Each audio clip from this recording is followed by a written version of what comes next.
Olá pessoal, aqui é o Wagner Borges falando. Esse é o programa Viagem Espiritual, aqui pelos 95.7 FM da Rádio Vibe Mundial de São Paulo. Nosso programa aqui espiritualista, com a temática espiritual em geral, de forma universalista, simples e humana. E daí há 25 anos aqui no ar, fazendo o programa e sempre procurando trabalhar de forma aberta, com conteúdos positivos que possam melhorar a caminhada espiritual de cada um do seu jeitinho, da forma que achar melhor. Como eu havia comentado no programa anterior, meu amigo Ragu está aqui me visitando.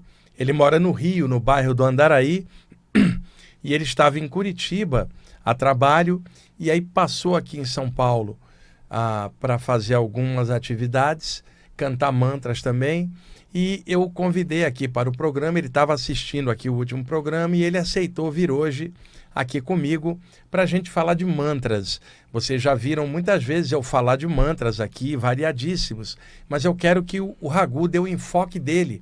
Ele é expert em mantras, o Ragu estuda a temática espiritual há muitos anos, dentro do contexto do movimento internacional da consciência de Krishna, estudou muitas coisas de mestres da fraternidade branca, coisas de umbanda, de ocultismo. O Ragu, mente abertíssima, a companheira dele, a Sofia, também, mente abertíssima, e vai ser legal a gente bater um papo com ele aqui sobre mantras de uma forma bem aberta. Na parte técnica, meu brother Euri, palmeirense ali, dando aquele suporte, cobrindo aí as férias do Tomás. Na primeira semana ele estava na praia, na segunda ele estava na cachoeira. Agora, onde será que ele está ainda de férias, hein? Espero que você esteja escutando o programa, hein, Tomás? Não esquece da gente aqui só porque está de férias, e a gente ralando aqui, né, Euri? Bom, Ragu, brigadão por ter vindo, cara. Namastê, obrigado. Eu estou muito feliz, muito obrigado pelo convite, à disposição para bater esse papo aí. Primeiro, até para o pessoal saber, explica o nome que você adotou, Ragu. Qual que é a tradução do sânscrito desse nome? Um dos nomes que eu adotei é esse nome em sânscrito chamado Raghunandan, mas em português acaba ficando a tradução Ragu, que é um nome que é sinônimo ao nome de um personagem histórico muito famoso, que é o senhor Rama, do grande clássico Ramayana. Então, os nomes de Rama, de Krishna, eles são de acordo com as suas qualidades. Então, uma das qualidades do Senhor Rama é que ele é da dinastia de um grande devoto, um rei chamado Ragu. E Ragu, por consequência, ele é da dinastia do próprio semideus responsável pelo sol. Então, na verdade, Ragu, uma das traduções muito simples de Ragu é sol, porque todos que vieram na família, na dinastia, os descendentes do deus do rei Ragu, que é descendente do semideus na Índia, né? Mitologicamente falando, eles têm essa crença de que os semideuses eles têm descendentes e muitos viveram assim como o próprio Senhor Rama. Então ele é da dinastia do Sol e ele é chamado de Ragu. Então, todo mundo que vem nessa dinastia é como se ganhasse esse apelido, Ragu. E Nandan, que é a continuidade do nome, quer dizer filho. Então, é isso, é filho da dinastia do Sol, ou simplesmente filho do Sol. E Sol em sânscrito, a divindade do Sol é Surya, né? É Surya. Mas ele, assim como o próprio Rama e como Krishna, eles têm vários nomes. Então, tem Vishwakam, Surya e Ragu. Então, o meu professor de Bhakti Yoga, toda vez que a gente passa por um processo iniciático, a gente ganha um nome iniciático, um nome místico. E eu me identifico muito com esse nome, mas hoje em dia eu me identifico também com Rafael, com qualquer forma que me chamarem, eu tô bem, assim. Mas eu gosto muito de Raghunandan. Ô Ragu, dentre os mantras que você separou para a gente conversar, e alguns você vai entoar aqui pra gente. E pessoal, o Ragu, ele canta os mantras lá para mim no Rio de Janeiro, nas palestras que eu faço junto com a Sofia e com a Mari, que é cantora também, profissional. Eles formaram uma banda chamada Trimurti e eles cantam no final das palestras onde eu vou no Rio de Janeiro e também aqui em São Paulo, quando o Raghu vem para São Paulo e canta mantras para gente. Aqui não dá para fazer com música porque o YouTube acaba cortando, mas dá para ele entoar alguns mantras aqui, e à medida que eu for perguntando sobre os mantras, ele vai clarear, esclarecer a tradução perfeita, e um ou outro ele vai entoar aqui pra gente. Então eu vou pegar, você trouxe vários mantras, eu vou pegar alguns aleatórios, assim, só pra gente começar. Pessoal, na tradição hindu, fala-se de Shiva, o deus da transmutação, transformação, senhor das energias, senhor dos yogis. O mantra mais conhecido dele, Om Namah Shivaya. Tem outros epítetos, outros nomes para Shiva. Mas vamos pegar esse mais clássico, Om Namah Shivaya. Raghu, por favor, traduz para nós esse mantra tão popular, não somente na Índia, no mundo inteiro, Om Namah Shivaya. Com certeza. Como a maioria dos mantras, e todos os mantras podem ou não conter a palavra Om no início, porque ele é um Bija mantra, ele é considerado o som primordial, é uma parte do som que a divindade suprema usou para criar o mundo material, inclusive, né? Tem uma frase que é Swaham, que pode ser traduzido como faça-se o todo, né? Então ele criou o mundo material, e esse finalzinho dessa palavra Swaham, Swaha quer dizer faça-se, né? E esse finalzinho, que é o Aum, que é o Om, formou esse Bija mantra, que é um mantra raiz. Então esse mantra Om, ele pode vir no início de todos os mantras, todos mesmo. Você pode cantar qualquer mantra com ou sem o Om, tanto faz, mas é óbvio que com o Om ele ganha aquela força. E o Om também pode ser usado ao final do mantra também, não somente no início, né? O Om é um mantra, é como se fosse um sufixo ou um prefixo. Ele é o que dá força para o mantra, é a Shakti do mantra, é a potência do mantra. Sabe o que isso lembra, Raghu? O Gênesis da Bíblia, onde está escrito lá o seguinte: o Espírito de Deus flutuava sobre as trevas, nada havia. Então ele emana um verbo primordial, faça-se a luz. E é depois da luz que tudo vem à vida. E vida é energia, é luz. O Om, para os hindus, na tradução que vocês estão observando agora do Raghu, é o faça-se a luz em sânscrito. Seria uma coisa equivalente, né, Raghu? Sim.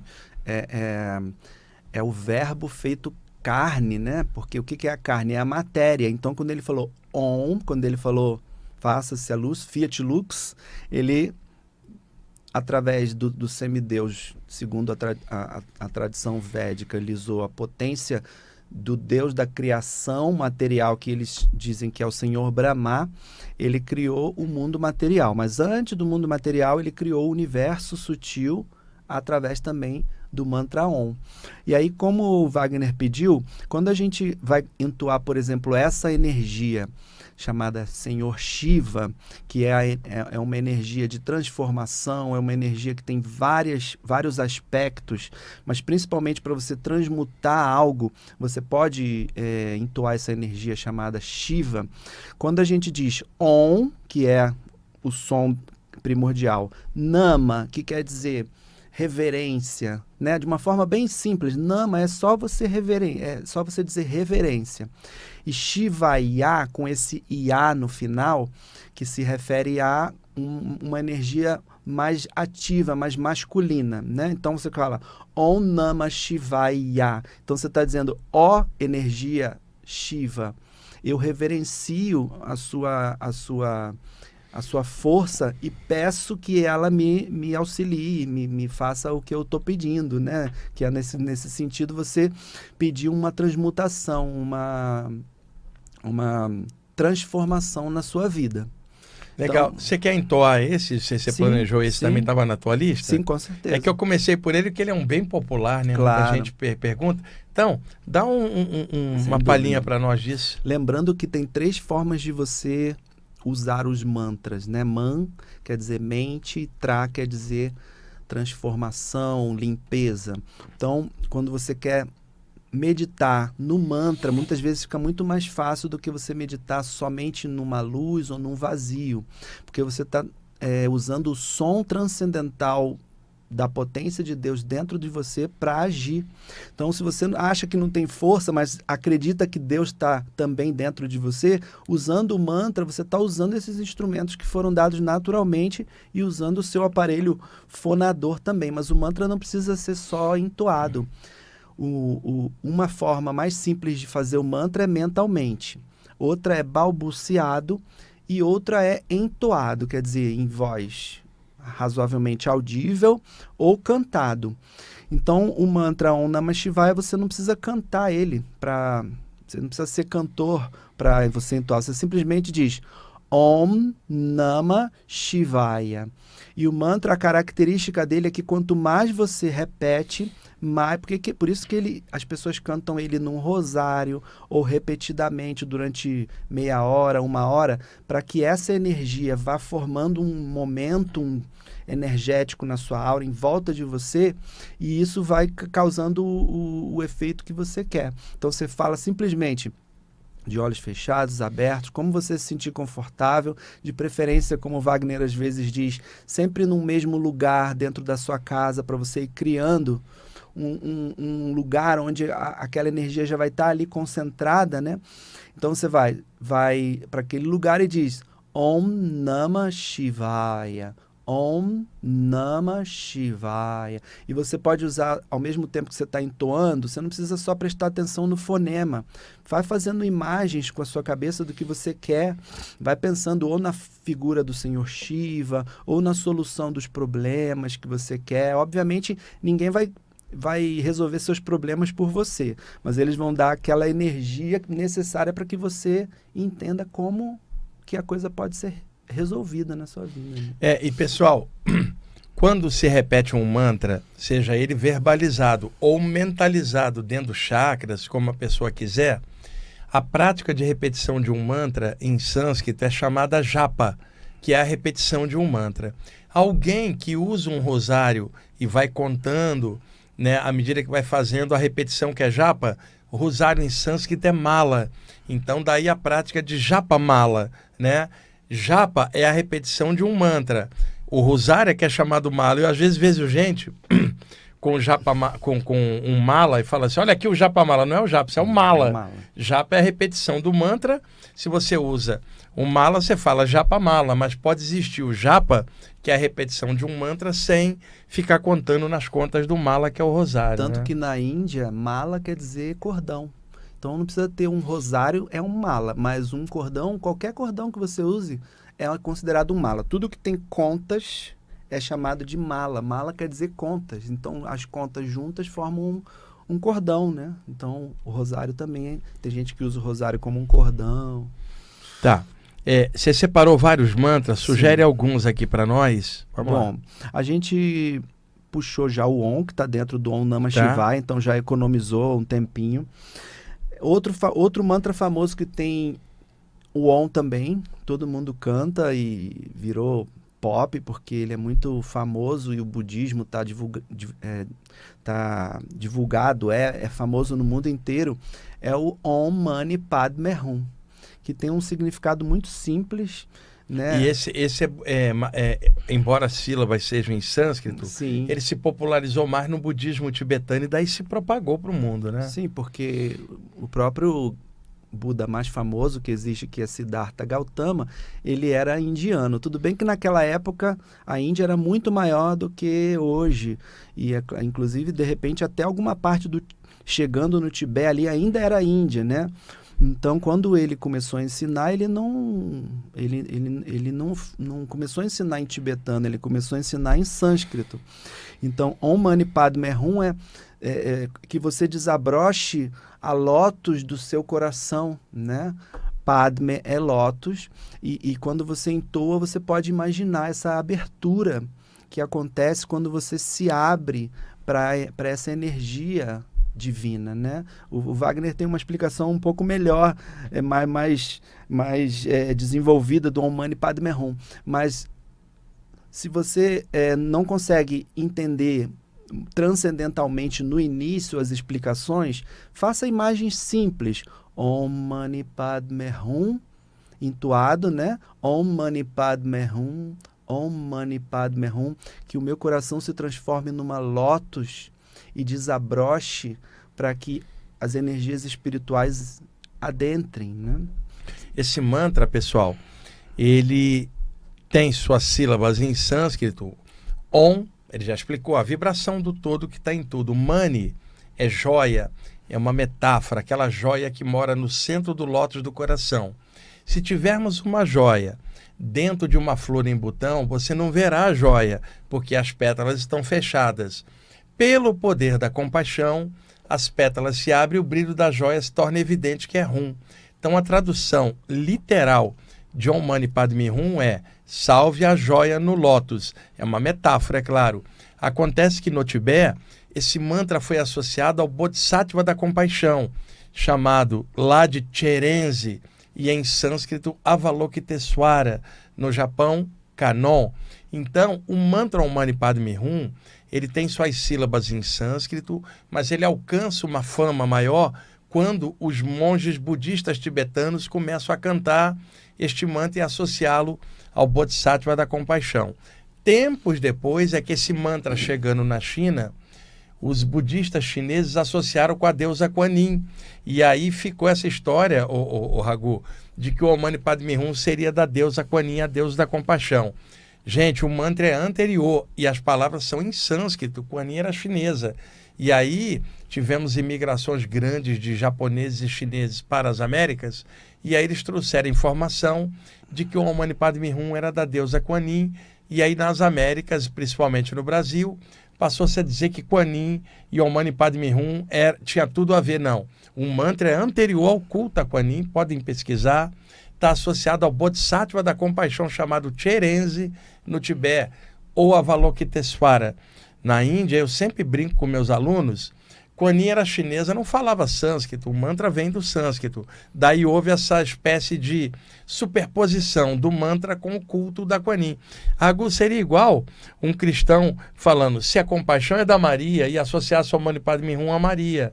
Mas é só para se ter uma relação que às vezes há uma interpolação de um mantra com uma outra cultura, outra divindade, mas equivalente no nível da compaixão. Por incrível que pareça, a gente está falando aqui de mantra, mas existem pessoas que, por falta de informação, elas acabam achando que um mantra ou outro faz parte de uma doutrina ou de outra. Então, elas acham que elas pegam as coisas para si, pegam a propriedade das coisas, então fala assim, esse mantra é só do budismo.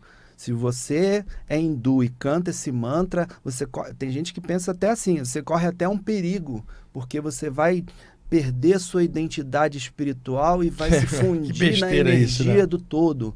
Então as pessoas, eu falo isso porque eu já passei por isso, eu estou falando de um lugar, né? Então assim, se você canta muito Om, você deixa de ser devoto e passa a se tornar uma pessoa fundida e não quer saber de se relacionar com a pessoa da divindade. A mesma coisa, Om Mani Padme Hum não é um mantra budista. Sim, não é. O Om não é um mantra hindu. Indiano. Você pode entoar ele. Tem cristãos hoje em dia entoando Om. Tem hindus entoando o Mani Padme Hum e nem por isso eles compraram os direitos do mantra. O mantra copyright do mantra. O mantra não tem direito. Então, assim, uma outra coisa que talvez daqui a pouco a gente possa começar a falar é essa questão do fanatismo de algumas pessoas de achar que, por exemplo, o mantra ele só precisa ser em sânscrito, que só o sânscrito produz mantra, mas que Deus que divide as raças. Então, quem não sabe sânscrito ou quem não consegue entoar um mantra em sânscrito não está fazendo mantra, pelo contrário. Nas palestras a gente sempre fala, uma senhorinha lá do Nordeste do Brasil que ama a Mãe Maria, Nossa Senhora, e que vai entoar a canção de Mãe Maria, Mãezinha do Céu, eu não sei rezar, eu só sei dizer, quero te amar. Quer dizer, uma oração fervorosa que faz o mesmo efeito do mantra, que é limpar sua mente, fazer com que você esqueça a dor e passe o mantra, ele faz essa transformação de você se tornar com confiança, com fé, de que a divindade vai te ajudar a você ser uma pessoa melhor, isso é um mantra. Então ninguém pode dizer que axé, saravá, uma oração qualquer, um Pai Nosso, uma Ave Maria não é um mantra, mas é um mantra. Que esse esclarecimento é importante, Raghu, porque às vezes tem fanáticos, né, que tornam o mantra como se fosse uma prisão dentro daquela doutrina ou dentro daquele vocabulário, né? E dizem que só quem canta mantra é quem consegue entender o mantra. O mantra, se ele fosse só em sânscrito, ele já ia ser impossível de entender, porque o sânscrito é uma língua dificílima. Cada palavra, por exemplo, tem mantras que tem a palavra Hari. Só que Hari não quer dizer uma coisa só. Vou dar 4 exemplos da palavra Hari. Hari pode ser ladrão, pode ser macaco, pode ser leão e pode ser a energia de Deus. Então, se você não domina o sânscrito, você vai cantar Om, Hari Om, e a pessoa, ela está cantando para o macaco, está cantando para o ladrão. Não, é uma língua que cada palavra tem muito significado. Então, você tem que entender o significado que você quer e usar a palavra para aquilo que você quer. Mas e aí a pessoa não sabe sânscrito? Então, quer dizer que ela é uma ignorante, Deus não está dentro dela e ela não pode entoar uma oração de São Francisco, que é lindíssima, né? Né? Fazei de mim um instrumento de vossa paz. Os judeus cantam Shalom. Uma coisa mais linda é você chegar no lugar e falar Shalom. Todo mundo sabe do que se trata. Shanti, né? Deus é o Senhor da variedade. Então é impossível você dizer que só quem nasceu na Índia estudou sânscrito, porque também não é todo mundo que nasce na Índia que sabe sânscrito, né? E que canta sânscrito. Muitos mantras na Índia são em Bengali, são em Urdu, são em Hindi. E sânscrito é como se fosse o latim. Aqui no Brasil ninguém fala latim.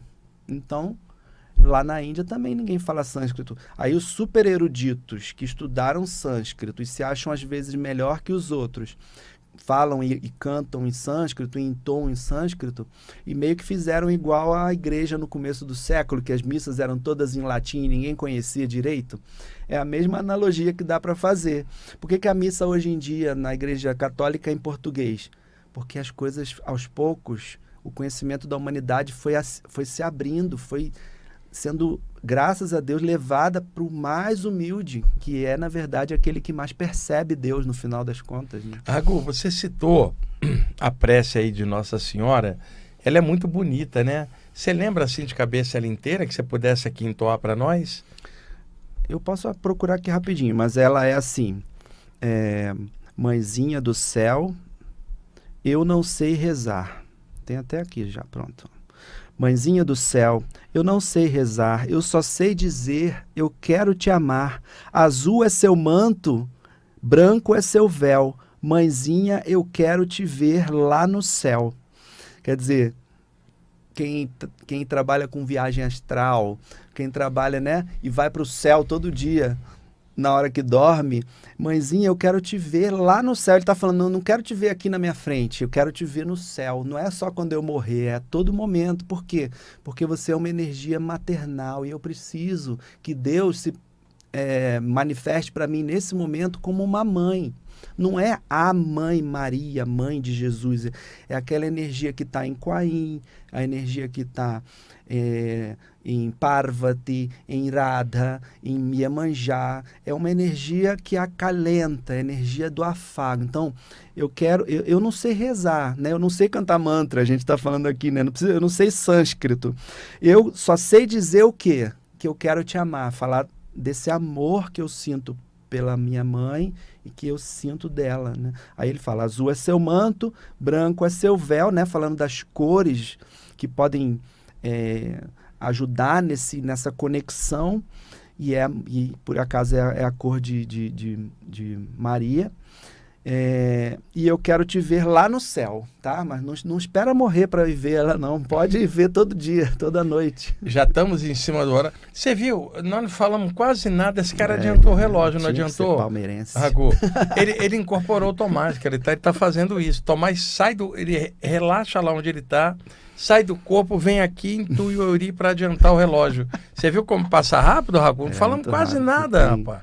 Bom, tem... então, já que somos obrigados, vamos para o intervalo. Daqui a Isso pouco aí. a gente volta. Ok, pessoal, estamos voltando com a segunda parte do programa Viagem Espiritual, aqui pelos 95.7 FM da Rádio Vibe Mundial de São Paulo. Eu sou o Wagner Borges, na parte técnica meu amigo Euri e meu amigo do Rio de Janeiro aqui, Uragu, que está explanando para a gente aqui sobre mantras, e a gente está aproveitando a presença dele para esclarecer algumas questões em relação aos mantras.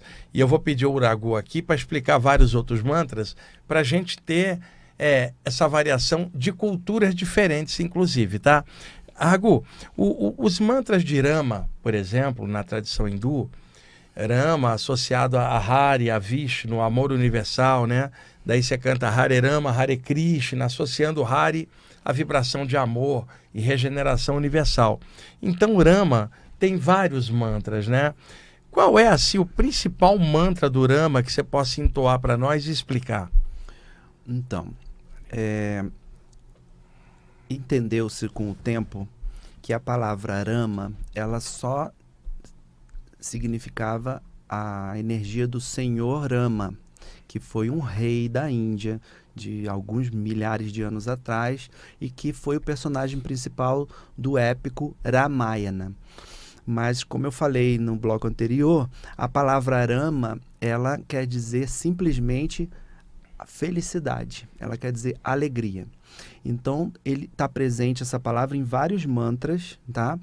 Inclusive em algumas palavras de alguns mantras. Então, por exemplo, o mais famoso é o Hare Krishna, Hare Rama, que também quer dizer que a alegria de Deus é servir a todos, né? Então, assim, Hare Rama quer dizer também, está falando de Rama, do Senhor Rama, porque Krishna e Rama fazem parte da mesma energia, só que um veio com uma função em um determinado momento da Terra, o outro veio em outro momento. Então, mais que simbolizar que está falando de Rama e depois de Krishna, está falando que Deus ele traz alegria para quem entoa esse mantra. É impossível você cantar Hare Krishna, Krishna Krishna, Hare Hare, Hare Rama, Rama Rama, Hare Hare. Então, mais que o Senhor Rama veio trazer para a humanidade, que foi o exemplo de um governante perfeito, de um ser humano de excelência, que foi o que o Senhor Rama representou, de um herói que simbolizava a justiça divina, ele... Por essa questão do sânscrito ser muito variado, esse mantra, nesse caso, quer dizer, por favor, traga aquela alegria que eu preciso para continuar servindo a Deus. Né? Então tem um mantra que eu sempre canto nas palestras do Wagner, que é Radharamana Haribol. Né? Ramana, esse Ramana também é de Rama. Então quer dizer... Krishna, ele é a alegria de Radha, porque Krishna olha para ela e fica encantado que como uma pessoa pode ser tão devota de Deus, que é Radha. Então, Radharamana, ele é a alegria de Radha, e Radha fica muito feliz de poder servir a Krishna. Então, tem o grande mestre Ramatis, que também tem Rama no nome, e tem um mantra que é o mantra que os devotos de Ramatis, da ordem dele, cantam, que é Shri Rama, Jaya Jaya Rama Om. E aí foi o que o Wagner falou, que o Om pode ser usado no final. Tem Hari Om. Então, Rama, mais que falar do grande herói Ramachandra, né? Também fala, e também o filhinho do Wagner chama Rama, o cachorrinho, né? Rama, então, por isso. qual é a vantagem de você ser um devoto? É você colocar Deus em tudo que te rodeia. Então, quando você bota o nome do seu pet, do seu filho, de um nome que já é um mantra em si, e você fica o dia inteiro, Rama, Rama, Rama, tá trazendo energia. Você, querendo ou não, você está trazendo a energia desse padrão sonoro que o mantra significa, simboliza. Né? Tá. Raghu, Krishna tem muitos mantras também, né? Sim. Então, Hare Rama, Hare Krishna, mais famoso. Uhum. Mas vamos pegar por exemplo, Om Namo Bhagavate Vasudevaya, tá? Que eu gosto muito desse mantra, eu acho ele de uma proteção assim Sim. muito grande em ocasiões difíceis de minha vida, eu usei esse mantra dentro de mim para ganhar força e superar. Om Namo Bhagavate Vasudevaya. Então, por favor, traduz esse para nós. Sim. Krishna, ele é considerado no Bhagavad Gita a suprema personalidade de Deus. Então não está dizendo ali que ele é Deus, que ele é a única expressão de Deus, que ele é o único Deus.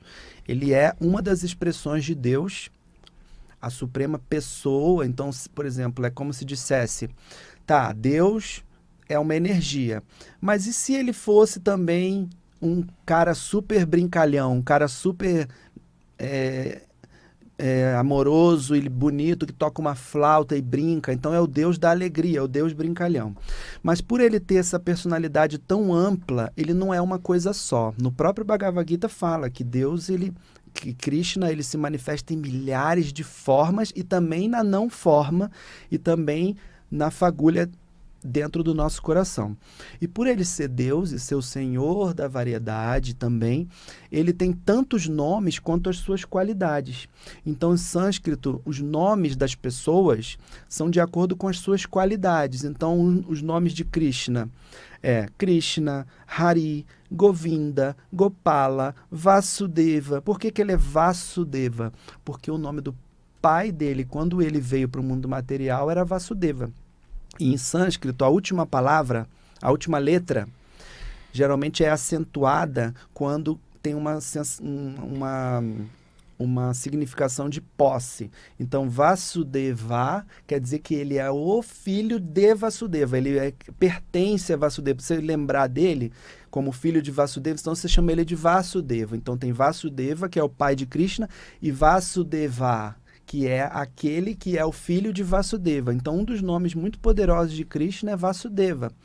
E Om Namo é igual aquele de Shiva, só que ao invés de Om Namah Shivaya, é Om Namo, quer dizer, eu reverencio a energia de Bhagavan. Bhagavan em sânscrito é Deus, independente de ser um semideus ou o Deus Supremo.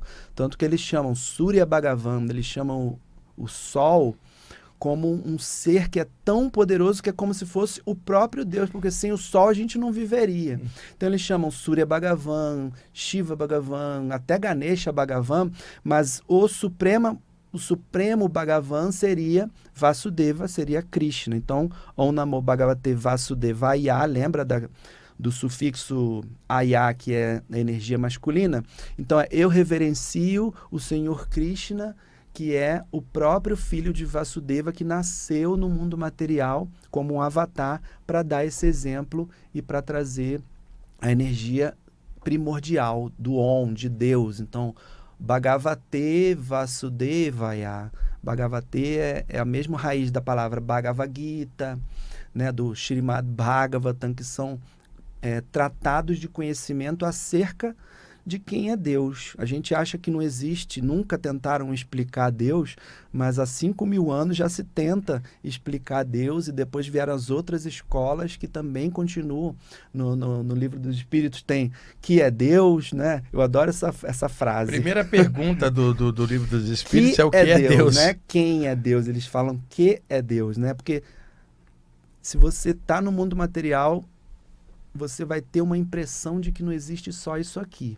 E os mantras te ajudam a ter essa impressão. Você não precisa ter... É bom estudar, é perfeito, tem que estudar, tem que buscar.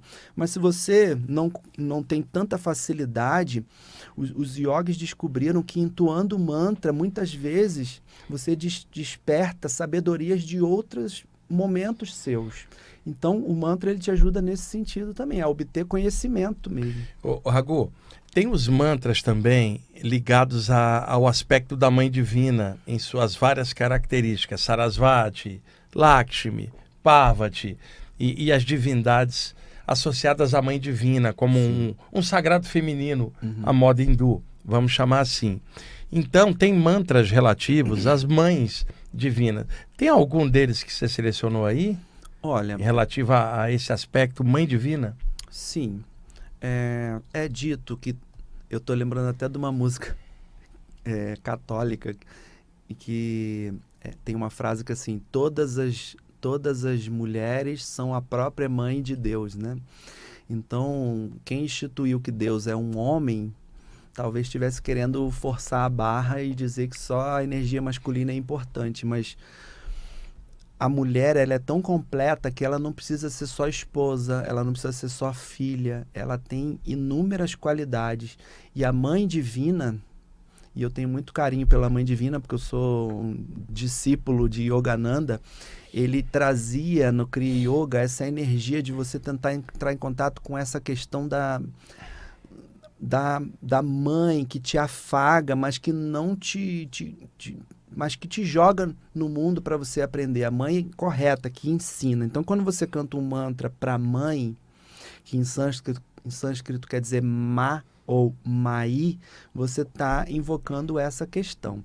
Agora, da mesma forma que no Bhagavad Gita, Krishna é a suprema personalidade de Deus, o seu aspecto feminino, que é Radha, que quer dizer aquela que possui todas as opulências, por possuir todas as opulências, é considerado, e está escrito lá nesse livro, que todas as formas femininas são potências de Radha.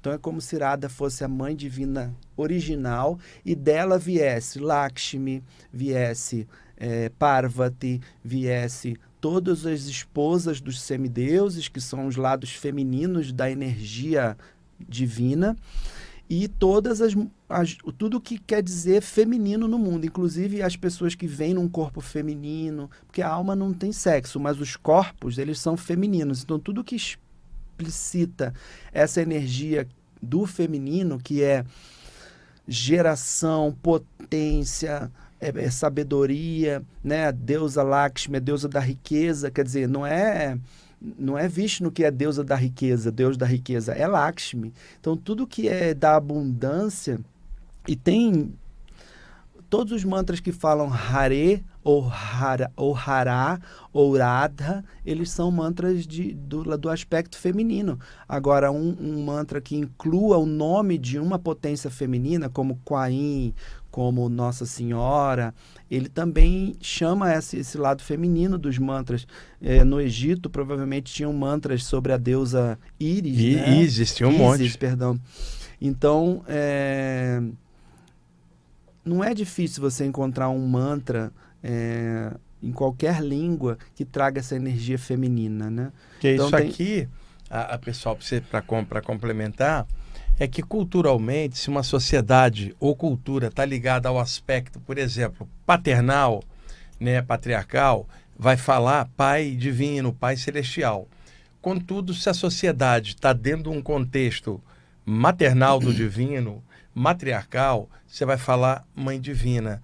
Agora, convenhamos, né, pessoal? O eterno não é mãe ou pai, não é homem ou mulher, é tudo. Mas culturas diferentes trabalham esses arquétipos de forma ligados ao sagrado masculino, ao sagrado feminino. Daí surgem os mantras também relativos à mãe divina. Eu puxei esse papo com o Raghu para dar uma visão mais aberta, senão ficar parecendo que só os mantras das divindades ligados ao sagrado masculino é que são certos, e tem um monte que a gente adora que estão ligados ao sagrado feminino. Eu estou lembrando das Iabás, das africanas, que são as orixás femininas, né? Então tem Oiá, tem Iemanjá. Então quando você canta Odoiá Iemanjá, quando você canta Eparrê Yansan, são energias femininas e tem sua própria forma de chamar essas energias, que cada uma tem uma função. Então quando você fala Iê Oxum, né? Cada orixá, cada energia feminina no sagrado que veio da tradição africana, tem uma forma de chamar. Então é só pesquisar, bota lá qual é o chamado para Mãe Nanã, que é a Mãe Terra na África. Nanã por quê? Né? Aí vai ter um chamado desse orixá. E eles entoam mesmo, eles dizem, Odoiá, minha mãe. Você chega no mar, vê a própria Iemanjá, que é o mar, que é uma mãe, né? Porque ela acolhe, ela pune, mas ela também transporta as pessoas para lá e traz a vida, os rios. Então, tem a mãe Ganga, né? Então, você canta Om Nama Gangaye Namaha. Quer dizer, você está trazendo o rio como a mãe. Ganga é também rio, né? Ganga é o nome do rio na Índia, né? O rio Ganges. Então, a divindade do rio é Ganges, mas aqui no Brasil é Oxum, né? Cada lugar, no Brasil não, na África, que veio para cá depois, né? Legal. Você não tem aquela do Preto Velho aí não, né? Tem. Essa do Preto Velho seria legal te mostrar aqui também. A do livro? Ou qualquer uma que você tenha do Preto Velho, pra gente dar uma visão bem universalista dos mantras. Tem da Preta Velha, já que a gente tá falando de... Tanto faz, vamos lá. Então vamos lá. Ela é bem famosa. Legal para a gente dar universalidade na questão dos mantras, sim. Visão de conjunto. Ela é bem famosa. É um ponto de... A gente fala sempre de preto velho, mas a gente pode chamar avó velha, avó preta, né? Que ele fala o seguinte,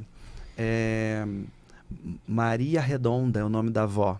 Os nomes das vós, das pretas velhas, são lindos, assim, eu acho muito brasileiros e muito, sabe, que te afagam. Então tem uma preta velha que chama Vovó Maria Redonda. Então ela fala o seguinte, parece que ela que está cantando o mantra, mas é a gente que está cantando para ela. Ela fala, filho, se você precisar, é só pensar na vovó. A gente estava falando aqui de mantra pensado, né? É só pensar na vovó que ela vem te ajudar. Então, aí ela fala assim, pensa numa estrada longas e fio, lá no seu Jacutá, e numa casinha brancas e fio, que a vovó tá lá, sentada num banquinho toscos e fio, com seu rosário na mão. Pensa na vovó Maria Redonda fazendo oração. Então esse é o ponto de vovó Maria Redonda, mas que dá para usar com qualquer preta velha. E isso, se você vai num lugar e canta isso com, né, um lugar devido e canta com devoção, não tem como não sentir essa energia feminina, esse mantra de amor. Quem não sabe o que uma avó é capaz de fazer por um neto, né? Uma mãe é capaz de fazer por um filho. Então, você entoar um ponto de preto velho, né? A gente compôs aqui, uma intuição veio a partir de um dos livros do Wagner, Na Luz dos Pretos Velhos, vieram 2 pontos que apareceram do texto e a intuição da melodia e da letra vieram, que é para o orixá, Pai Oxalá, e para Pai João de Aruanda ou de Angola? Agora, Pai Joaquim de Aruanda. Pai Joaquim de Aruanda vieram e não tem como não cantar isso e sentir a energia, como se fosse um mantra, né? Então... Ago, já deve ter te acontecido, porque tem pessoas radicais em todas as áreas, de você, por exemplo, estar cantando um mantra, por exemplo, em sânscrito, relativo à tradição hindu, ou você cantar um ponto agora da preta velha. Já te aconteceu de alguém chegar e falar assim, olha, você não devia estar cantando isso porque você não é dessa vibração, você está proibido de cantar, sim. Isso que você está fazendo é uma heresia. Já te aconteceu isso? Sem dúvida. Sem dúvida. Eu fui durante 29 anos, eu não preciso nem dizer dos outros, eu era assim em algum momento da minha vida. 29 anos eu eu entoava somente decretos da Grande Fraternidade Branca, e é um perigo quando você está muito dogmatizado, você achar que você é melhor que os outros. Então, quando você vê alguém que não se declara, por exemplo, um devoto de Krishna, que eu também já fui, me considero internamente, mas não sou mais aquele engessado, estereotipado, que não olha para o lado e se acha melhor que os outros, que a maioria das pessoas que tentam seguir uma doutrina acabam se tornando. Você vê alguém cantando uma coisa que não é da escola, que você fez iniciação, e as pessoas, elas se incomodam. Inclusive, uma vez eu estava num programa e a gente estava cantando pontos e eu recebi um recado de uma pessoa que chegou e falou, olha, os pretos velhos não estão satisfeitos com vocês, não. Aí, por quê? Porque vocês não são da Umbanda e vocês não deviam estar cantando pontos, porque só quem... Tem gente que fala para não cantar ponto, por exemplo, dentro de casa, porque atrai aquela energia. Mas qualquer coisa que você não tem uma proteção espiritual, você vai atrair energias, mas você tem que estar protegido. E existem mantras de proteção. E não é porque você está atraindo determinada energia, quer dizer que eu não posso cantar um mantra de Ramatiz, que eu vou atrair uma energia, mas Quem disse que só quem vai se beneficiar com aquilo sou eu? Quem está no meu redor pode se beneficiar também. Então, acho que nada que a gente acaba entoando serve só para a gente. Agora, quem está dogmatizado, Wagner, como eu fui por muitos anos, eles criticam qualquer coisa. Então, parece que a gente está entrando no território dos outros. As pessoas universalistas, então, devem ouvir cada coisa, assim, de evangélicos, de budistas. Não, você não está cantando o mantra. Tem gente que diz que se você não entoa o sânscrito corretamente, não tem efeito.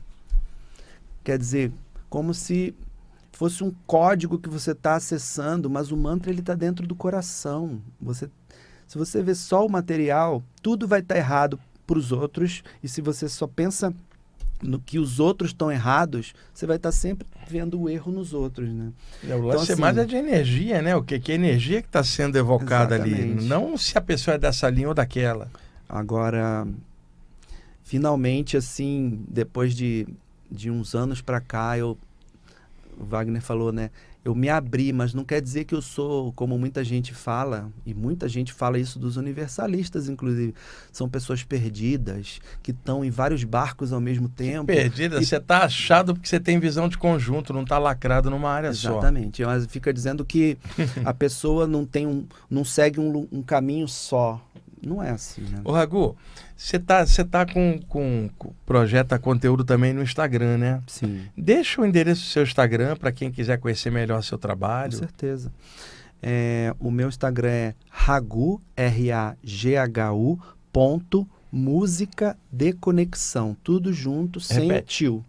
Ragu.música de conexão. Ali tem todos os links para todas as outras redes, para o projeto Trimurti, que é um trio de canções devocionais que a gente canta até em casamento, mas também canta em palestras, em eventos espiritualistas abertos, que não sejam engessados e que entendam que Deus é o Senhor da variedade e que a gente alcança Deus por todos os lados. É impossível Deus não chegar a quem quer que Ele chegue. Então, agradeço muito a oportunidade. E você está com algum conteúdo no YouTube também? No YouTube. Deixa aí o endereço. O endereço do YouTube você acha no Instagram, mas o endereço do YouTube é Atma Filosofia. Então você põe lá youtube.com/Atma Filosofia, que é um nome da questão filosófica que o mantra também possui, né? Então, Atma Filosofia. Que legal. Atma é alma, né? Ô Euri, quanto tempo aí? Você vê, eu tenho até medo de olhar para ali, viu? Eu olho para ele e já fico apavorado, assim, ele falando 5, 4, 3, 2, 1. É discípulo do Tomás, você está comprovando aqui hoje, hein, Ragu? A gente só tem mais 2 minutos.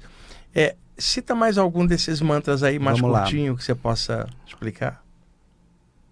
Bom, tem tantos mantras maravilhosos em hebraico, tem Elohim, Adonai. Fala um desses Sabaoth. Em hebraico, porque é legal te mostrar de tudo. Sim, sim.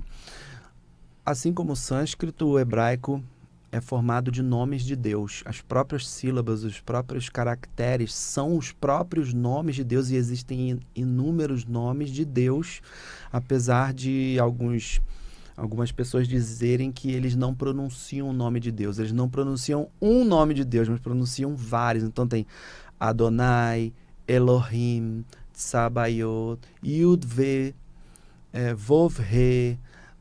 Então, existe uma cerimônia numa casa que eu frequento que chama Chaves de Enoch. Então você vai lá, é uma noite, 2 horas você pronunciando mantras em hebraico.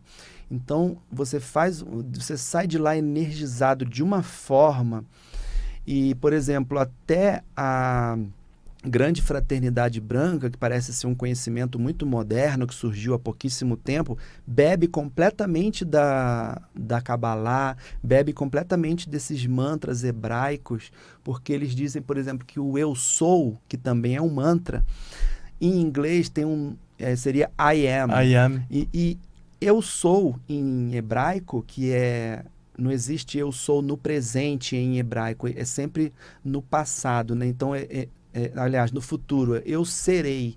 Então, quando eles dizem I am, parece com I am. Então as pessoas falam que tanto I am quanto I am é esse eu sou, que foi o nome que a sarça ardente disse para Moisés quando ele perguntou: quem é você? Estava vendo uma árvore pegando fogo e não consumia, e essa energia falou para ele, I am, quer dizer, eu sou aquele eu sou, quer dizer, está dizendo o próprio nome de Deus. Quem Deus é? Ele é. Então eu sou, eu serei, porque ele está dentro de nós, e quando ele despertar dentro de nós, ele será. Então o mantra mais importante hebraico eu diria que é esse I am. E em sânscrito, Soham. Soham, É para ter exatamente. equivalência. Soham. Ou Swaham. Você está dando tchau, está dando passe, ou isso é um sinal de que o programa acabou? Jorei. Você está aplicando jorei? Tá bom. Bom, pessoal, estamos em cima aí do lance. Quando o Raghu vier novamente de São Paulo, guarda os outros mantras. A próxima vez eu te trago aqui de novo, você explica outros mantras pra gente. Perfeito. E obrigado que você ficou em São Paulo aí para poder vir ao programa. Eu que agradeço, sempre que chamar estarei, porque a gente tem que levar essa simples conhecimento dos mantras, que é o método mais fácil de você entrar em conexão com Deus, uma conexão sonora. Você não precisa ver Deus, você ouve, você fala o som de Deus. Então, legal. Estarei sempre chamado. E boa viagem aí para o Rio, quando Obrigado, você retornar. Muito grato. Gente, muito obrigado por vocês estarem ouvindo, assistindo o programa. Obrigado, Euri, aí, pela ajuda na parte técnica. E vamos levando, semana que vem, novo programa aqui, a gente vai tentando projetar luz aí nos conteúdos, tá bom? Um abraço.